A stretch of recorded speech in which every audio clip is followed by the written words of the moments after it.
नमस्कार, मैं GRS news के लिए गिरीश सिकरवार। आज के इस ब्लॉग में मैं बात करने वाला हूँ इंडिया गठबंधन की और इस गठबंधन को मजबूत करने के लिए कांग्रेस की एक भूमिका की। निश्चित तौर पर इंडिया गठबंधन में कांग्रेस एक बड़ा पार्टनर है। उनकी पूरे देश में न सिर्फ स्वीकारता है बल्कि 12 करोड़ से अधिक वोट उनके पास हैं। अन्य जो गठबंधन के एलाई हैं वो अधिकांश राज्यों के छत्रप हैं और उनके भी वोट बैंक हैं। चूँकि कांग्रेस एक बड़ी पार्टी है, लिहाजा सबसे ज़्यादा बलिदान उसको ही देना पड़ेगा, उसको ही ज़्यादातर समझौते करने पड़ेंगे, क्योंकि जो भी दल कांग्रेस के साथ गठबंधन में हैं वो सभी दल या तो कांग्रेस से निकले हुए हैं या कांग्रेस से लड़कर ही उसके वोट बैंक पर कब्जा करने के बाद ही राजनीति में अपना अस्तित्व बना पाए हैं। लिहाजा उनकी तो कांग्रेस से दिली तौर पर कभी पटेगी नहीं, लेकिन चूँकि 10 वर्षों के मोदी सरकार के कार्यकाल ने छोटे दलों को ये सिखा दिया कि अगर वो एकजुट होकर नहीं लड़े, वो भी कांग्रेस के नेतृत्व में एकजुट, क्योंकि कांग्रेस सबसे बड़ा दल है, तो उसको धुरी बना के सभी उससे अगर एक मुश्त होके एकजुट होकर लड़ते हैं तो निश्चित तौर पर मोदी सरकार को कड़ी लड़ाई का दे सकते हैं और हो सकता है कि सत्ता भी उनके हाथ में लग जाए। लेकिन इसके लिए जैसा मैंने आपको बताया, कांग्रेस को सबसे ज़्यादा बलिदान करना पड़ेगा, क्योंकि कई ऐसे राज्य हैं जिनमें कि क्षेत्रीय छत्रपों का प्रभाव है और कांग्रेस वहाँ दूसरे चौथे नंबर पर है। तो वहाँ निश्चित तौर पर कांग्रेस को अपना कुछ हिस्सा वहाँ कम करना पड़ेगा और उनको जहाँ जो समूह ताकतवर उन्हें मजबूती देनी पड़ेगी। कांग्रेस को ये याद रखना पड़ेगा कि न तो उसकी वो स्थिति है जो पहले कभी होती थी और न ही उनमें उनके संगठन में ही ये दम बची है कि अकेले बल पर वह किसी भी चुनाव का लड़के और मोदी सरकार जो 24/7 चुनाव मोड में ही रहती है उसको हरा पाएंगे। तो निश्चित तौर पर कांग्रेस को उस बारे में समझना होगा और कोई भी काम ऐसा नहीं करना होगा जिससे कि गठबंधन के साथियों को ये लगे कि कांग्रेस बिना सोचे समझे या बिना पूछताछ के ऐसे काम कर रही। अभी हाल में ही मुंबई में बैठक हुई और जो कांग्रेस दल के वरिष्ठ नेता राहुल गांधी, उन्होंने जिस प्रकार से अडानी को अपनी प्रेस रिलीज में अडानी समूह और प्रधानमंत्री को लेकर सवालिया निशान उठाए बताया जाता, उसको लेकर ममता बनर्जी खुश नहीं है। उनका ये कहना था कि इस समय केवल इंडिया नामक गठबंधन पर बात होनी थी। ये जो मुद्दे हैं, किस मुद्दे को हाईलाइट करना है, किसे छोड़ना है, ये बात गठबंधन में तय होना चाहिए।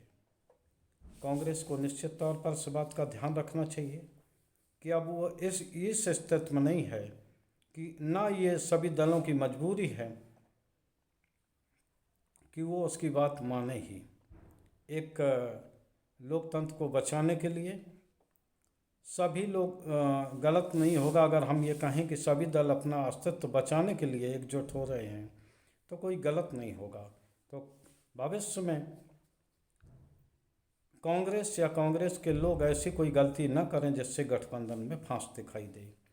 ऐसा ही एक गलती कांग्रेस मानसून सत्र में भी कर चुकी है। मानसून सत्र में आप लोगों ने देखा होगा कि प्रधानमंत्री को सदन में बोलने के लिए लाने के लिए विपक्ष संयुक्त रूप से अविश्वास प्रस्ताव लाया था, लेकिन जो प्रोसीडिंग हुई उसमें सिर्फ कांग्रेस के सांसद गौरव गोगोई का नाम था। इसको लेकर भी विपक्षी दलों ने एक बैठक में राष्ट्रीय अध्यक्ष मल्लिकार्जुन खड़गे को अपनी आपत्ति भी दर्ज कराई थी और खड़गे ने इस बात को स्वीकार किया था कि जब सामूहिक रूप से विपक्ष ने अविश्वास प्रस्ताव लेने का फैसला किया था तो अकेले उसमें कांग्रेस के सांसद के ही दस्तखत क्यों। खैर, ये ध्यान रखना पड़ेगा कांग्रेस को, क्योंकि बड़ी पार्टी होने के नाते और सबसे ज़्यादा सत्ता में रहने वाली पार्टी के नाते उसे ये भान भी होगा कि अब उसकी स्थिति क्या है। उसी अनुसार उसे इस तरह के कदम, जिस तरह की दिल्ली में अरविंद केजरीवाल की पार्टी को लेकर जिस तरह के कांग्रेस के प्रवक्ता बातचीत कर रहे हैं, वो भी शायद उचित नहीं होगा, क्योंकि कांग्रेस ऐसे प्रवक्ताओं पर रोक लगाए, क्योंकि ये गठबंधन की बात है और आगामी चुनाव में इंडिया गठबंधन ही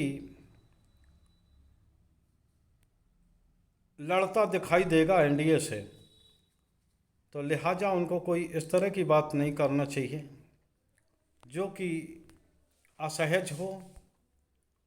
जिस तरह की अलका लांबा ने इस तरह की बात की और पार्टी में या गठबंधन में ऐसी स्थिति निर्मित हुई और एनडीए को भी गठबंधन पर तंज करने का मौका मिल गया। तो कांग्रेस को ये चाहिए कि वो ऐसी कोई गलती न करें, कोई भी चूक ऐसी जो ये सरकार चलने वाली है उसे नहीं भूलना चाहिए कि अधिकांश जो एलआई हैं उनके या तो वो कांग्रेस पार्टी से निकले हुए हैं या कांग्रेस के वोट कमज़ोर करके उसके वोट बैंक पर कब्जा करके ही उन्होंने अपना अस्तित्व राजनीति में बनाया है। लिहाजा उसे याद रखना चाहिए कि ऐसी कोई बड़े लक्ष्य के लिए ऐसी कोई बात न तो उनके प्रवक्ता करें और न ही दल के लोग करें जिससे कि गठबंधन कमज़ोर हो और एनडीए को एक ऐसा नरेटिव बनाने के लिए ढील मिल जाए जो कि भविष्य के लिए न सिर्फ कांग्रेस के लिए व गठबंधन के लिए भी हित करना हो। आज के ब्लॉग में बस इतना ही। जय हिंद, जय भारत। आशा है कि कांग्रेस पार्टी के कर्ता धर्ता और उनके प्रवक्ता इस बारे में ज़रूर ध्यान देंगे और वो हरदम ये याद रखेंगे कि कांग्रेस की वो हालत नहीं रही जब वह पूरे देश में एक बड़ी पार्टी सत्ताधारी दल के नाते जानी जा सकती थी। कई राज्यों में उसका कोई प्रतिनिधित्व नहीं है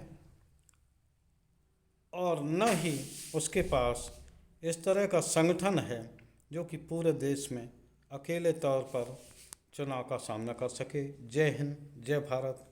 जीआरएस न्यूज़ के लिए गिरीश सिकरवार।